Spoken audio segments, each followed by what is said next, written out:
Hello and welcome to this week's edition of the Golden Gloves Chat Show. With me, I've got our champ on the right-hand side, fresh off a fantastic victory at Empress Palace. Pedal at the Palace, it was called. Well done, Roarke Knapp. What a fantastic victory. I love your hand speed. I love the way you place your punches, all that.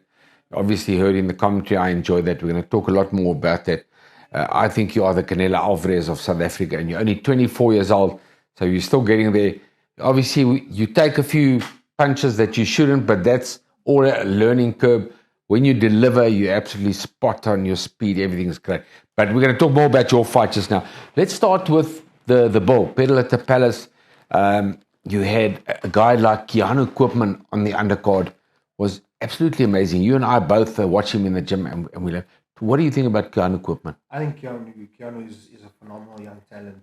If you think about how old he is and how inexperienced he is still, the class and the qualities that he shows is phenomenal. I definitely think he's a special talent. I was actually watching him while I was in the dressing room getting ready and that, and I was just blown away. I'm always blown away when he fights. He's got that special maturity that you don't find in a 21-year-old. Absolutely, and I think that's just down to his dedication and how much he puts into it. His father and his brother, they live, breathe, eat, sleep boxing. And you can see it when he fights. So do you, of course. And great fighting family. We'll talk more about his brother just now. And then Michael Head did well on the undercard as well, also a good one.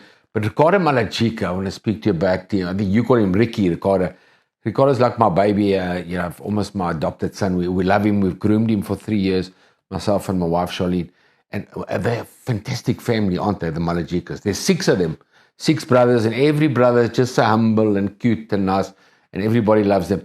And this was the turning point for Ricardo in his career. He had 2 losses, close fights, and people weren't sure, is he that good? We know he's that good because we see him in the gym so often. And he fought number 9 in the world in the WBC, and he destroyed him. Talk to us about Ricardo's fight.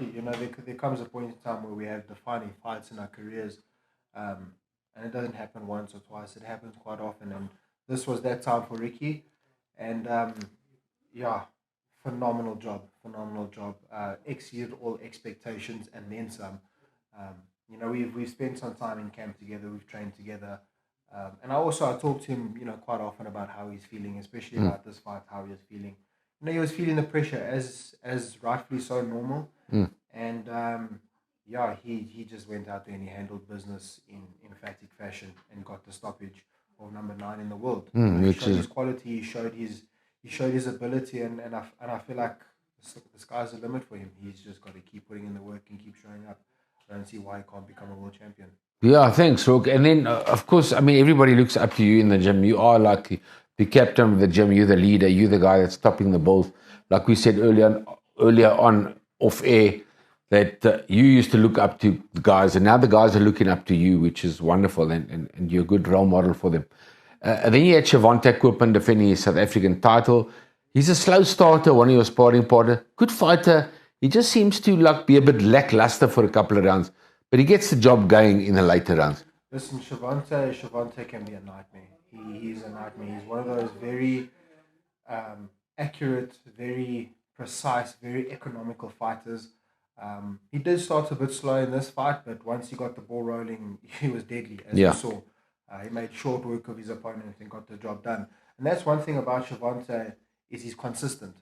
He's consistently consistent, like his brother. So that whole family unity that they've got going is amazing. You can see it when they fight. The results are there. The numbers do not lie. So, Shavante had a great performance. Like you said, did start a bit slow, but it happens. It happens. As long as you bounce back and you get the ball rolling, you jump on the wagon, you make it happen. That's all that matters. It's not how you start the fight, it's how you finish it.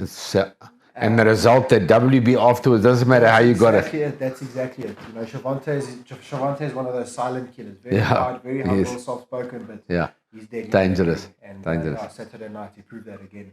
Well, let's talk about the next silent killer, the man that topped the bill on Saturday night, Pedal at the Palace, Roarke Knapp. Roarke, I thought you were absolutely amazing, because obviously you listen to the commentary and then we dissect the fight like we're doing today, and people come to me and tell me what they thought. Everybody thought it was magnificent. Clive Taverner from Empress Palace said, wow, that Roarke Knapp kid can fight. I said, yeah, no, we love him. He's got great hand speed. Some people, well, me specifically, I think, because I watch your fight properly afterwards, and because it's a learning process, you're 24 years old. I thought that you took a few shots too many here and there, but your offensive style was absolutely brilliant. But that's the learning curve. You're a smart guy. You're going to go back and watch it and see where you can work on getting more out the way, like a Canelo Alvarez does. And you do fight like him, in fact. And also, talk us through the fight. The first round was wow. And talk us through the fight. Yeah, Uncle Brian, you said it spot on there. It's always a learning curve when you fight. I have watched the fight back. I've seen a lot of things that I'm not happy with and things that I am happy with, where I'll give myself mainly happy with. And look, I'm just happy to come out with a victory and get the job done in a fashion that, people are happy with. I'm happy with it. It was an entertaining fight. And yeah, round one started off relatively easy for the first minute or so. And then from there, it just went hammer down. Became a war. Yeah, I wasn't expecting it to start that quickly. I knew I would be in for a busy fight, an active fight, but not from round one. My goal was to kind of, take the first 2-3 rounds and get a good rhythm, start off nice and easy, and then put the hammer down from then on. And that didn't happen. From round one, we went straight at it, and I was ready for anything. To be honest. I didn't mind. I didn't mind. It started at a great pace. I mean, he was having his 40th pro fight. You were having your 19th fight, so that's a big difference. Then round 3, you caught him. I thought it's race over. Talk to us about round 3. Yeah, I caught him. I think it was a left hook. I caught him with a nice left hook.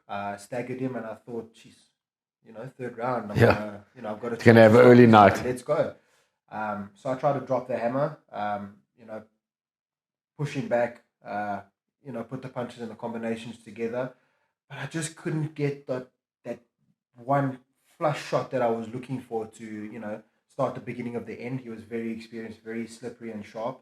He was able to evade those punches, kind of roll off those punches, defend himself, and then also recover while I was trying to put it on him. And he showed his experience and his worth. I mean, I checked his record and his box rec. He had his pro debut when I was in grade 5 or something like that. So okay. Yeah, that just shows the experience. He's been at it for quite some time, so it was only a pleasure to share the ring with someone as formidable as Ahmed, and also a hell of a nice guy, just as a great and you learn from the experienced fighters. So after round 5, I had it pretty even. He'd worked his way back into the fight, and then you kind of just started picking up that pace, which I loved. You started just taking it under control. By round end of 7 or 8, I had you 2 points up already. Talk to us how you felt from around 7, 8. I felt good going into the later rounds. I trained hard for this fight. I was in shape. I was conditioned. I've actually been training for quite a while. I didn't really take any time off after the Dante Jordan fight. I fought the Saturday night. The Monday I was back in the boxing gym. Fantastic. Letting the hands go, keeping the ball rolling. So I've been at it for quite some time. So I was in relatively good shape and condition for this fight, which enabled me to, dig deep. To look so good, pace, yes. Keep that pace quite high throughout the entirety of the fight. Round 9 and 10, obviously I had to dig deep and make sure that I don't make any mistakes, because that's obviously, we've seen in the past where people lose control and, the wheels fall off the wagon and it kind of, so I didn't want that to happen, so I had to make sure I was still on it. You can be winning a fight and get knocked out if you're careless. I had to make sure I was busy, so I don't want to take my foot off the gas too much and let him come back into the fight. My goal was just to finish the fight off strong. After hurting him multiple times and trying to get him out of there, once I realized I can't, I thought, let me just put the hammer down and finish off strong and make sure this victory is secured regardless. Well, a fantastic victory once again. Well done, Roarke. It was really brilliant. You did everything right, I think, in the training camp, the weight cutting, everything for this fight. And like you said, you were straight back in the gym. Is that going to be your process going forward? Oh, yeah, absolutely. I don't see any reason why I need to take any time off. It's about finding a nice balance where you have a nice balance, you enjoy life, do the things you want to do, but still get some good training in while you're not in camp. That way when camp starts, it's not from 0, you're from 70% up to 100%. So, and I enjoy my training. And because you're a full-time pro, you don't hold the job. No, exactly. My which job is great. is Boxing. A fighter. So take my 3 days off just to let the body heal. I'm 100%. I've already been back in the gym. I'm still training. And I enjoy what I do, so it's not a burden for me. This is, like you said, it's my full-time job. This is my 9 to 5. So I clock in when I train and I clock out when I'm finished. I just have to do my job, whether I'm in camp or not. Well, fantastic. Well, it all showed on Saturday night when you looked so brilliant in your fight. So now going forward, things are looking up. You're probably 2 or 3 fights away from a big world title, in my opinion. Obviously, you will know as you go ahead, and each fight depends on how important and how close you get to a world title. The IBO is rating you very highly. The President Ed Levine's talking about possibly making you the number 1 contender in the near future. The WBC, you're knocking on the door of going in the top 10, which is absolutely brilliant. So there's big things for you out there. The silver belt, I believe, is what Golden Gloves is working towards for one of your future fights, which will make you a top 10 contender in the WBC. So yeah, thank you, Roarke. Well done. Lekker chatting to you again. And we look forward to your next big fight, which will be in the next couple of months. Keep up the good training and the hard work, and work on those mistakes, which I'm sure you're going to. And I'm not being critical of you at all, because I thought you were brilliant. Obviously, you've got to just look at where you do make mistakes, which you're allowed to, and learn from that. But yeah, fantastic performance. Well done. From me, Brian Mitchell, thank you for watching.